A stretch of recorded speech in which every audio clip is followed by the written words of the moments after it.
Hello student, आप सभी का स्वागत है हमारे YouTube channel learning with A2 पर।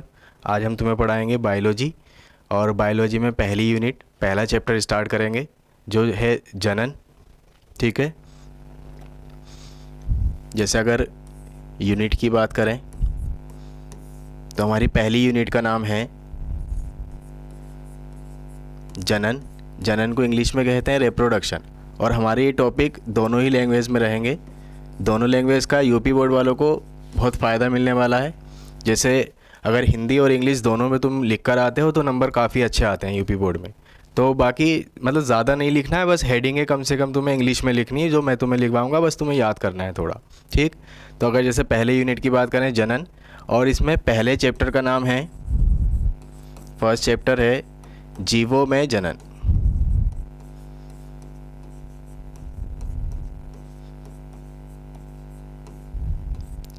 जैसे जनन को कहते हैं रिप्रोडक्शन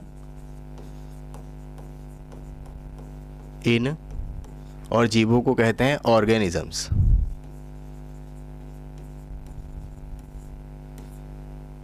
ठीक, अगर 11th में आपने पढ़ा हो तो जो जीव होते हैं वो 2 टाइप्स के होते हैं, 2 प्रकार के जीव होते हैं। एक होते हैं जंतु जिन्हें कहते हैं एनिमल्स, और एक होते हैं पादप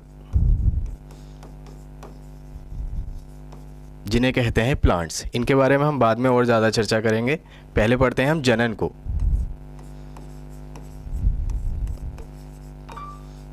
जनन रिप्रोडक्शन की अगर बात करें,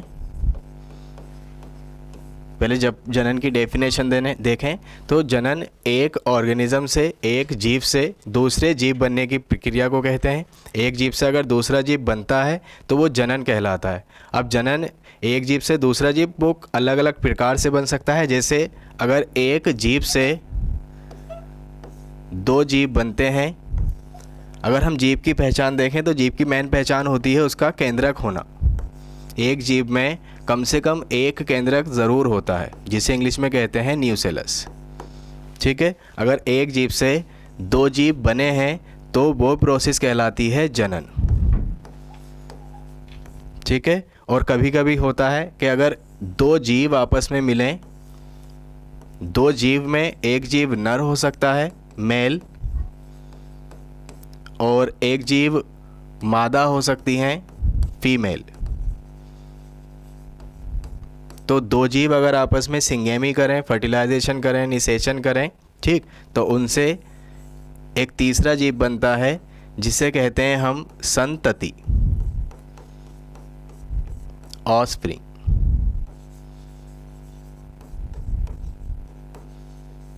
ठीक है, तो ये भी प्रक्रिया कहलाती है जनन। तो हम जनन को देख रहे हैं कि ये 2 प्रकार से हो रहा है कि अगर 2 जीव आपस में मिल रहे हैं तो एक जीव बन रहा है, तो भी प्रक्रिया जनन। अगर एक जीव टूटकर या किसी भी वजह से अलग होता है तो 2 जीव बनते हैं, तो भी प्रक्रिया जनन। तो इसमें हम कह रहे हैं कि जनन 2 प्रकार से होता है। एक होगा अगर एक जीव से दूसरा जीव बनेगा,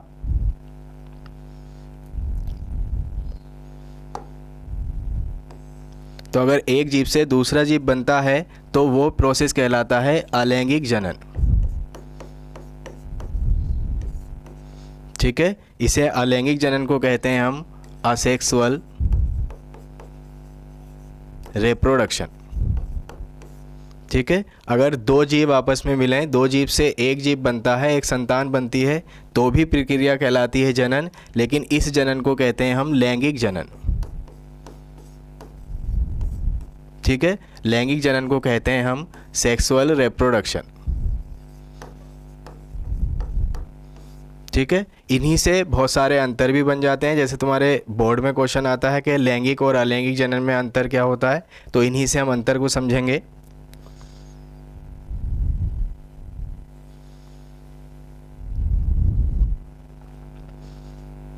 जैसे एक तरफ हम लिखें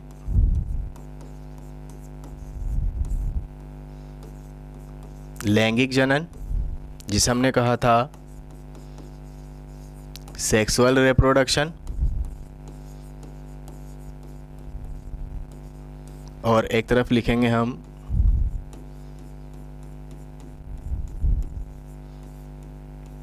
अलैंगिक जनन, इसे हमने कहा था असेक्सुअल रिप्रोडक्शन।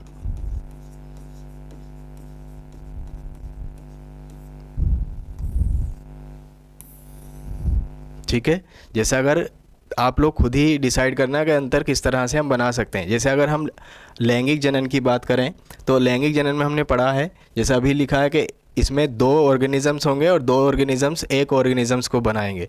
तो हम ऐसे कह सकते हैं कि जो लैंगिक जनन होगा इसमें 2 जीव भाग लेते हैं।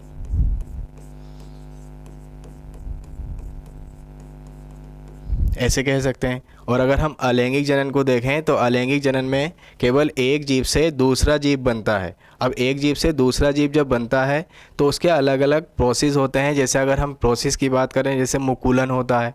मुकुलन में क्या होता है कि एक ऑर्गेनिजम्स होगा, उसमें मुकुल निकल कर आएगी और मुकुल अलग होकर टूट कर अलग हो जाएगी और दूसरा जीव बन जाएगा। ठीक है, जैसे खंडन होता है, विखंडन होता है, इसके बारे में हम आगे और चर्चा करेंगे। फिलहाल अंतर पढ़ते हैं। जैसे अगर लैंगिक जनन की बात करें तो लैंगिक जनन में केवल एक जीव होता है। तो हम ऐसे कह सकते हैं इसमें केवल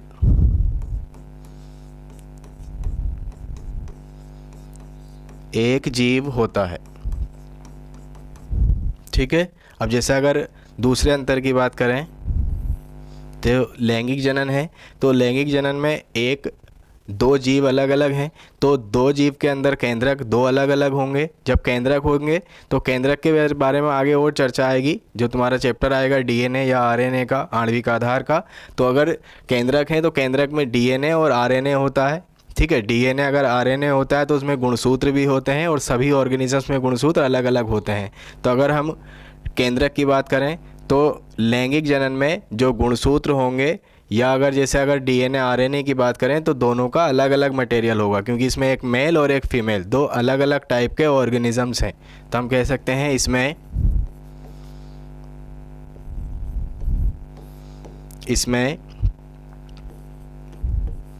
2 आनुवांशिक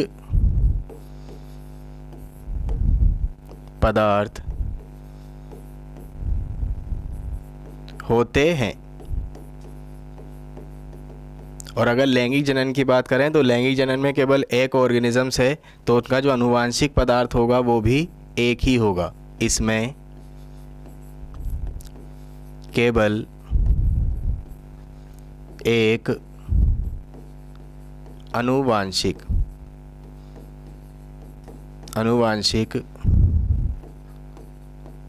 पदार्थ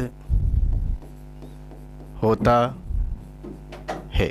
ठीक है, जैसे अगर लैंगिक जनन की बात करें तो लैंगिक जनन में 2 अलग अलग जीव हैं, तो 2 अलग अलग आनुवांशिक पदार्थ हैं, जिसकी वजह से जो उनकी संतान उत्पन्न होगी, जो उनकी ऑफस्प्रिंग बनेगी, जो उनसे नया जीव बनेगा, वो अलग ही प्रकार का होगा। वो अपने जनकों के, अगर हम जैसे नर और मादा इसमें देखें तो इनमें ये कहलाते हैं जनक। नर और मादा ये कहलाते हैं जनक, और ये भी जनक कहलाता है। ठीक है, यानी जो जन्म दे, जो उत्पन्न करे वो कहलाएगा जनक, और जो बने वो कहलाती है संतति। ठीक है, तो जो जनक होते हैं लैंगिक जनन में वो अलग अलग होने की वजह से संतति भी अलग प्रकार की बनती है। और लैंगिक जनन में एक ही जनक होने की वजह से दोनों संतति या 2 से ज़्यादा संतति वो अलग अलग नहीं, एक ही प्रकार की बनती हैं। उनका आनुवांशिक पदार्थ जो होगा वो समान होगा। तो अगर लैंगिक जनन की बात करें, थर्ड पॉइंट, लैंगिक जनन में या इसमें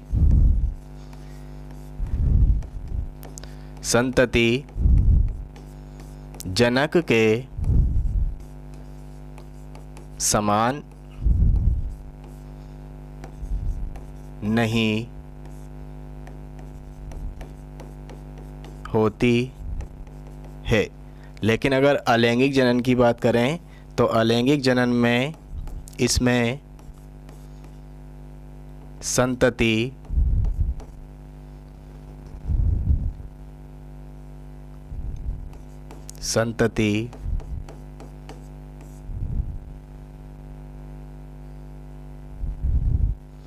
अपने जनक के जनक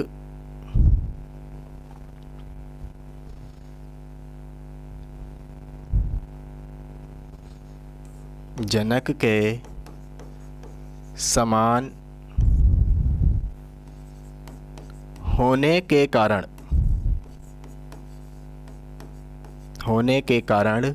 किलोन कहलाती है। किलोन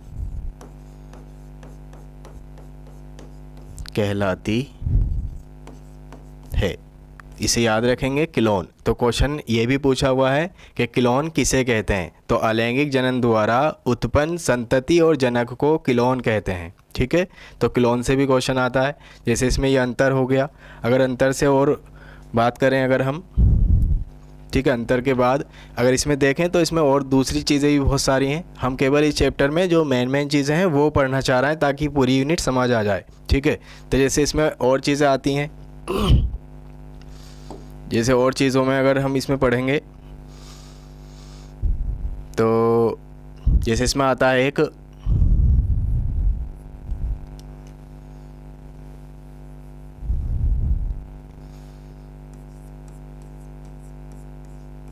लैंगिक जनन की घटनाएं। तो लैंगिक जनन से संबंधित इसमें घटनाएं हैं और लैंगिक जनन से संबंधित इसमें काफ़ी घटनाएं आएंगी। ठीक है, उन सभी घटनाओं को हमें पढ़ना है इसमें।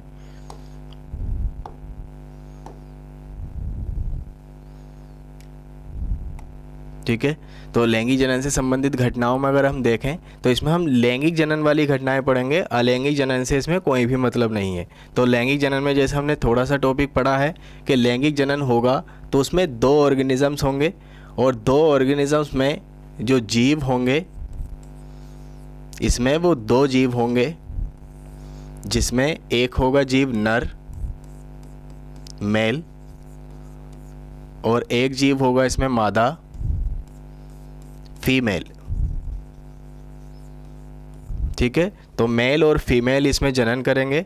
मेल और फीमेल के मिलने से जो जीव बनेगा उसे कहते हैं, जैसे अगर थोड़ा सा और पहले इसमें देखें, अगर हम इससे भी पहले एक चीज़ है, जैसे अगर नर की देखें तो नर में नर युग्मक होंगे, जो अभी हमने बताया था कि इनका आनुवांशिक पदार्थ अलग होता है। तो आनुवांशिक पदार्थ युग्मकों में होता है, तो नर में नर युग्मक पाया जाता है जिसे हम गैमेट्स बोल सकते हैं, तो मेल गैमेट्स। और अगर मादा है तो मादा में मादा युग्मक पाया जाएगा, इसे हम बोलेंगे फीमेल गैमेट्स। ठीक है, अब जैसे नर में नर युग्मक बनते हैं और मादा में मादा युग्मक बनते हैं।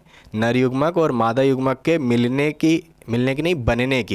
की प्रक्रिया को कहते हैं हम युग्मक जनन। ठीक है, नर में नर युग्मक और मादा में मादा युग्मक बनने की प्रक्रिया कहलाएगी, इधर लिख देते हैं, युग्मक जनन। ठीक है, नर युग्मक और मादा युग्मक जब आपस में मिलते हैं तो इनके मिलने से बनता है युग्मनज, जिसे कहते हैं हम जाइगोट। ठीक है, अधो नर युग्मक और मादा युग्मक के मिलने से क्या बनेगा, युग्मनज जाइगोट। ठीक है, अब इसमें एक प्रोसेस और आएगा, नर युग्मक और मादा युग्मक के मिलने से युग्मनज बनने की प्रक्रिया कहलाती है निषेचन। ये क्वेश्चन इंपॉर्टेंट है, क्वेश्चन कई बार ही पूछा गया है कि निषेचन किसे कहते हैं। तो नर युग्मक और मादा युग्मक के मिलने से युग्मनज बनने की प्रक्रिया निषेचन, फर्टिलाइजेशन कहलाती है। ठीक है, निषेचन फर्टिलाइजेशन कहते हैं। ठीक है, अब युग्मनज के बाद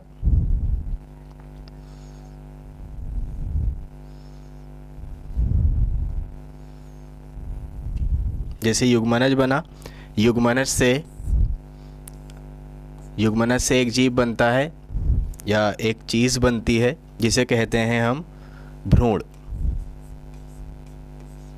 ठीक है, इंग्लिश में इसे कहा जाता है एम्ब्रायो। ठीक है, युग्मनज से भ्रूण बनता है और कुछ टाइम बाद अलग अलग ऑर्गेनिजम्स में इसका टाइम अलग अलग होता है। भ्रूण से बनता है शिशु, या अगर यही प्रोसेस प्लांट्स में यानी पेड़ पौधों में हो तो बनता है फल। ठीक है, अब जिसे इसमें चीज़ें हैं कुछ, जैसे युग्मनज से भ्रूण बनने की प्रक्रिया कहलाती है भ्रूणोद्भव।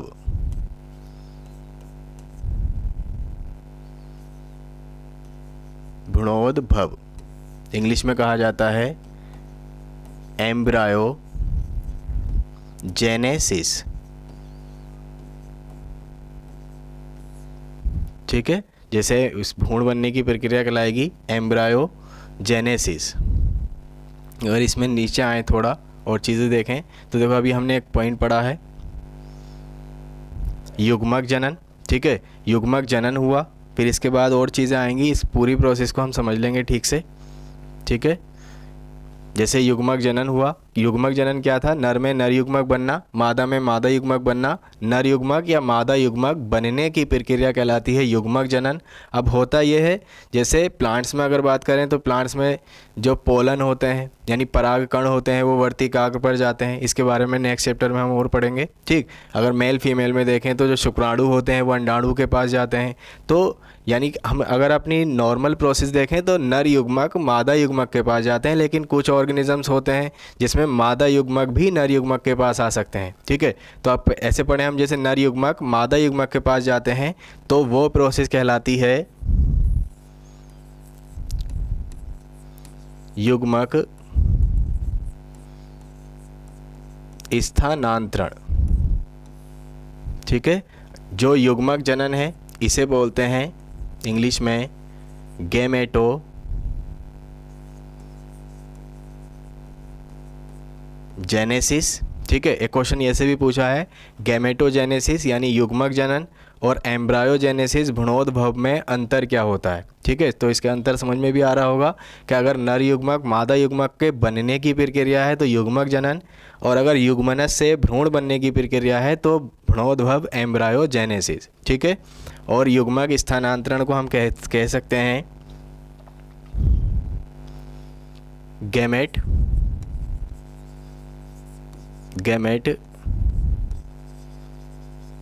ट्रांसफ़र। ठीक है, दो प्रोसेस हुए। अब हम जैसे निषेचन पर जाएं तो ये जो लैंगिक जनन की घटनाएं हमने स्टार्टिंग में की थी, तो लैंगिक जनन की घटनाएं 3 टाइप की होती हैं। जैसे उसमें दूसरा टाइप है निषेचन। ठीक है, तो इससे पहला एक टाइप है और इसके बाद एक टाइप है, तो इसी के नाम पर ये नाम बने हुए हैं। ठीक है, जैसे निषेचन से पहले होने वाली घटनाएं और निषेचन के बाद होने वाली घटनाएं। ठीक है, निषेचन से पहले होने वाली घटनाओं को कहेंगे हम निषेचन पूर्व घटनाएं, और निषेचन के बाद होने वाली घटनाओं को कहेंगे हम निषेचन पश्च घटनाएं। ठीक है, तो नाम भी इन्हीं के नाम पर बने हुए हैं, निषेचन पूर्व घटनाएं और निषेचन पश्च घटनाएं। ठीक है, तो निषेचन पूर्व मतलब पहले वाली, निषेचन पश्च मतलब बाद वाली। अगर इससे इंग्लिश में देखें तो ये होती हैं प्री फर्टिलाइजेशन इवेंट्स, और ये होंगी पोस्ट फर्टिलाइजेशन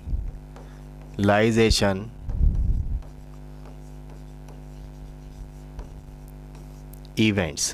ठीक है, तो निषेचन जो लैंगिक जनन की घटनाएं हैं वो सबसे पहली घटना होती है निषेचन पूर्व घटनाएं, फिर दूसरा आता है निषेचन, और इसके बाद आता है निषेचन पश्च घटनाएं। टोटल 3 घटनाएं होती हैं जो लैंगिक जनन से संबंधित हैं। तो इसी टॉपिक का है निषेचन पूर्व घटनाएं। तो निषेचन से पहले अगर काम देखें हम तो क्या क्या हुआ, सबसे पहले निषेचन से पहले अगर जाएं और देखें तो निषेचन से पहले सबसे पहले हुआ था युग्मक जनन, जिसमें नर युग्मक और मादा युग्मक नर और मादा में बने थे, तो बनने की प्रक्रिया युग्मक जनन। फिर उसके बाद अगर देखें तो उसमें दूसरे नंबर पर हुआ युग्मक स्थानांतरण, यानी नर युग्मक मादा युग्मक के पास जाएगा तो वो प्रक्रिया कहलाएगी युग्मक स्थानांतरण। फिर उसके बाद प्रक्रिया हो जाती है नर युग्मक और मादा युग्मक जब पहुंच जाते हैं तो उनके मिलने की प्रक्रिया कहलाती है निषेचन, फर्टिलाइजेशन। इसे सिंगेमी भी कहते हैं, ठीक है। निषेचन के बाद युग्मनज बन जाता है, जो आता है निषेचन पश्च घटनाओं में। तो निषेचन पश्च घटनाओं के पार्ट्स बनेंगे, भाग बनेंगे युग्मनज का बनना और युग्मनज से भ्रूण बनना, जो कहलाता है भ्रूणोद्भव। और अगर आगे और जाएं तो भ्रूण से यानी भ्रूण बन जाएगा। और अगर भ्रूण को भी अगर हम पढ़ें तो भ्रूण भी 2 प्रकार का होता है, ठीक है। जो भ्रूण बनेगा मानव में, अगर भ्रूण देखें तो मानव में भ्रूण 2 प्रकार से बनता है। एक तो अंडे में बनता है और एक माँ के पेट में जब बच्चा बनता है तो उसके अकॉर्डिंग जनन देता है। तो हम इसे 2 भागों में बांट सकते हैं। एक होते हैं जीव अंडा देने वाले, जिन्हें कहा जाता है अंडपीड़जक, ठीक है। इन्हें इंग्लिश में कहते हैं ओवीपेरस, ठीक। और एक आते हैं जो सजीवों को जन्म देते हैं, वो कहलाते हैं सजीव पीड़जक। इन्हें कहा जाता है विविपेरस, ठीक है। तो भ्रूण के अकॉर्डिंग 2 टाइप के जीव होंगे, अंडपीड़जक और सजीव पीड़जक। जो जीव अंडे देंगे, अगर अंडे देने वाले जीवों को अगर देखें हम तो अंडे देने वाले जीवों में आते हैं पक्षी। अगर सजीव पीड़जक जीवों को देखें हम तो सजीव पीड़जक जीवों में आते हैं, जैसे सबसे अच्छा उदाहरण जो है वो है मानव, या स्तनधारी भी कह सकते हैं, जो जीव अपने बच्चों को दूध पिलाकर बड़ा करते हैं। तो मानव इसमें सबसे बेहतर है, तो सजीव पीड़जक, ठीक है। भ्रूण के बाद शिशु बन जाता है या फल बन जाता है, ठीक है। Thank you.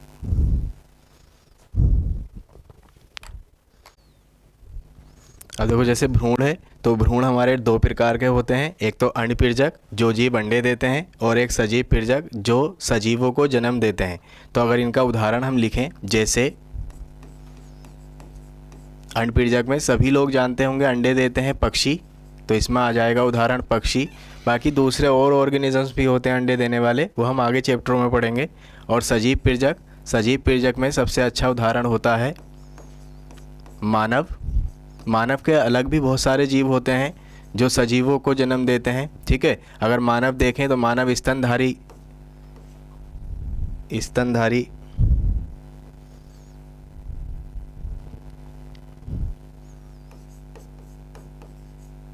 स्तनधारी वर्ग में आता है। फर्स्ट ईयर में सभी लोगों ने स्तनधारी के बारे में पढ़ा होगा। फिर इसके बाद भ्रूण से शिशु बन जाता है। शिशु बनने का अलग अलग समय होता है सभी में। जैसे अगर मानव में बात करें तो मानव में शिशु बनने का समय 9 महीने का या 270 दिन का होता है, ठीक है। या अगर फलों की बात करें या पौधों की बात करें तो पौधों में फल बन जाता है। इसी चैप्टर को हम समाप्त करते हुए अगले चैप्टर में पढ़ाएंगे, ठीक है। नेक्स्ट चैप्टर पढ़ेंगे, इसी से रिलेटेड है वो भी, तो इसी को सबको याद कर लेना। और अगर कोई भी इसमें लगे डाउट तो आप कमेंट कर देना, और अगर वीडियो पसंद आए तो लाइक एंड शेयर करना, ठीक है।